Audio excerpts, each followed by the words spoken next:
송석준 의원님 질의해 주십시오.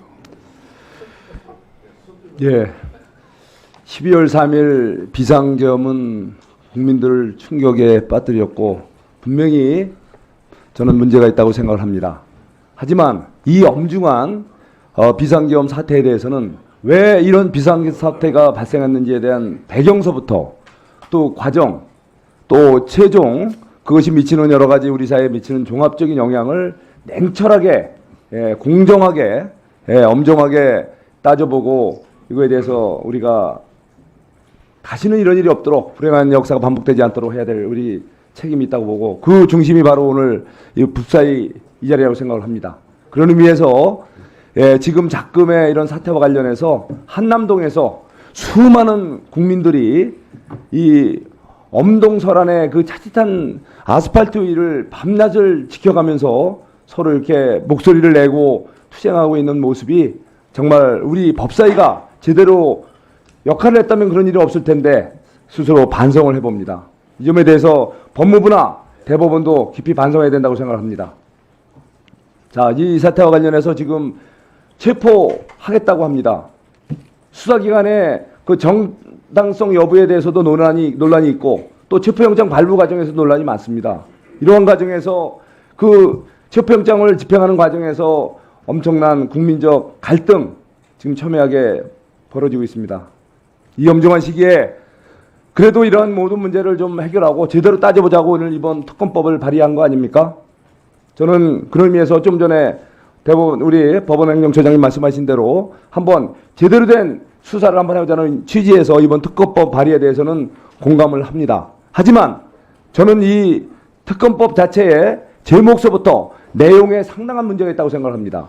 지금 야당 의원님들이나 많은 일부에서는 바로 이 사태를 갖다가 내란죄로 단정을 하고 윤석열 대통령을 내란 수괴라고 단정적인 표현을 해왔습니다. 분명히 확정된 바 없죠, 우리 처장님? 그렇습니다. 단정적인 표현은 해서는 안 됩니다. 예. 냉철하게 따져보고 수사해서 결과가 나올 때 그 다음에 우리가 얘기해도 늦지 않습니다. 그런 의미에서 저는 이번 특검법의 제목은 윤석열 정부의 내란 애완 행위의 진상규명을 위한 특별검사 임명에 관한 특별법이 아니라 1, 2, 3 비상계엄 관련 의혹규명을 위한 특별검사 임명에 관한 법률로 법률 제목부터 바뀌어야 된다고 생각합니다. 그리고 또 이 법안 제2조와 관련해서 수사 대상에 제8호에 보면 애완죄 관련 조항이 들어갔죠. 비상계엄과 관련하여 일소위에서 수정을 하셨다고 그래요. 비상계엄과 관련하여라는 표현을 넣고 해빈쟁지역 파병, 대북 확성기 가동, 대북 전단 살포, 대폭 확대, 무인기 평양 침투, 북한의 오물풍선 원점 타격, 북방 한계선의 북한의 공격 유도.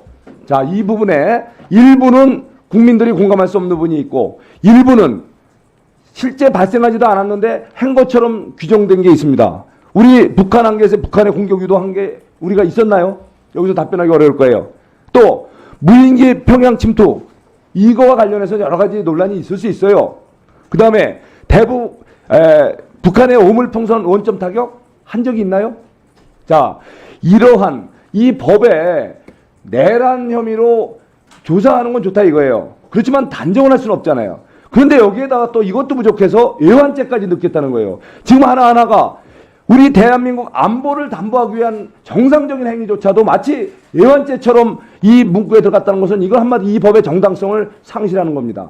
저는 이번에 이 애완죄 관련 부분을 넣음으로 해서 그동안 부결된 바로 이 1, 2, 3 계엄 관련 특검법은 정당성과 모든 이런 국민적 공감을 얻는데 실패했다고 생각합니다. 그런 의미에서 저는 부결돼야 된다고 생각합니다. 자, 다음에 또 있죠. 자, 2조 1항 11호에 보면 여기에서 1호부터 10호까지의 각종 사건 수사 과정에서 인지된 관련 사건도 수사 대상에 넣도록 되어 있습니다. 자, 이 수사는 가급적인 신속해야 되고 또 빨리 국정 안정을 찾자는 게 이번 특검법의 취지임에도 불구하고 관련해서 인지된 모든 사건을 수사하겠다는 거예요. 이것은 다른 법에서 찾아보기에는 과잉수사 원칙 아닙니까? 과잉수사 여지가 있습니까 없습니까? 법무부 우리 장관장님. 예, 그래서 지난번 있죠? 소위 때도 요 예. 관련 사건에 대해서는 그런 문제가 제기돼서 맞습니다. 직접 관련된 거기다가 사건, 바로 이 공직자의 수사방해 행위에 대해서도 굉장히 불명확한 규정이 많다는 얘기예요.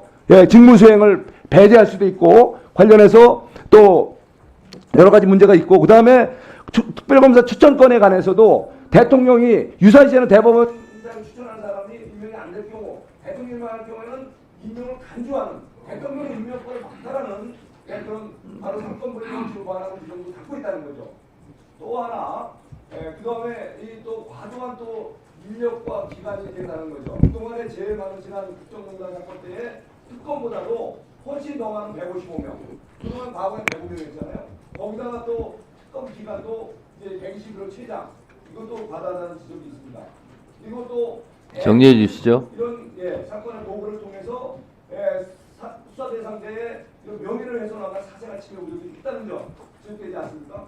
그리고 압수수색 등에 대한 특례에서 바로 이 군사기밀보호법, 국가정보원법에 또 불구하고 이렇게 증거조직에 흡자하도록 하는 면에서 국가 안보와 국정 운영에 심각한 타격을 줄 수 있는 내용이 이 법안에 있다는 점에서 저는 이번 특검법은 다시 한번 여야가 머리를 맞대고 제대로 된 법령과 그리고 제대로 된 내용을 담아서 다시 한번 발의했으면 하는 생각이 듭니다. 이거에 대해서 우리 법무장관님 의견을 말씀해 주십시오. 네, 위원님께서 말씀하신 부분들 다 종합적으로 고려해서 합리적인 방안이 도출될 수 있기를 기대하겠습니다. 잠깐만요. 송석준 의원님, 그 답변 포함해서 5분입니다. 저 지키려고 노력했는데 어쩔 수 없이 죄송합니다. 네, 의사진행 발언요? 네. 딱 1분, 네, 의사진행 발언 마이크 켜고 왔어요. 경우가 많아서 차라리 이 원장님이 예. 더 하시겠다면 1분 더 주십시오. 그래서 그 시간을 냉정하게 자르는 게 낫지. 2분, 3분 막 계속 흘러가니까 지금 네, 알겠습니다. 네, 네. 1분 더 주셔서 더 하시죠. 원래 예. 5 플러스 1, 7 플러스 1 이렇게 하는 경우가 네. 많았습니다. 근데 오늘 같은 경우는 3분 하자, 5분 하자, 7분 하자 해서 5분을 끊었어요. 그래서 오늘은 5 플러스 1분이 없습니다. 그래서 아까 서영교 의원님 질문 끝나고 나서 답변 포함 5분이라고 제가 그래서 말씀을 드렸다라는 말씀을 드립니다. 다음은 장경태 의원님 질문할 순서입니다만 예비타로 혹시 이따 토론이 안 끝나면 토론 종결 동의를 해야 될 사람이 하나 필요합니다. 근데 토론을 하게 되면 그 자격이 없어요. 다 토론해버리면. 그래서 장경태 의원님에게 제가 희생하라고 그랬습니다. 네. 그래서 토론 종결 동의를 이따 할 상황이 될지도 모르기 때문에 하고 싶은 말은 장경태 의원이 너무 많은데 제가 법사의 운영을 위해서 좀 희생을 좀 건의했더니 자발적으로 희생하겠다고 아주 훌륭한 자세를 보여주셔서 말씀을 드립니다. 장동혁 의원님 토론해 주세요.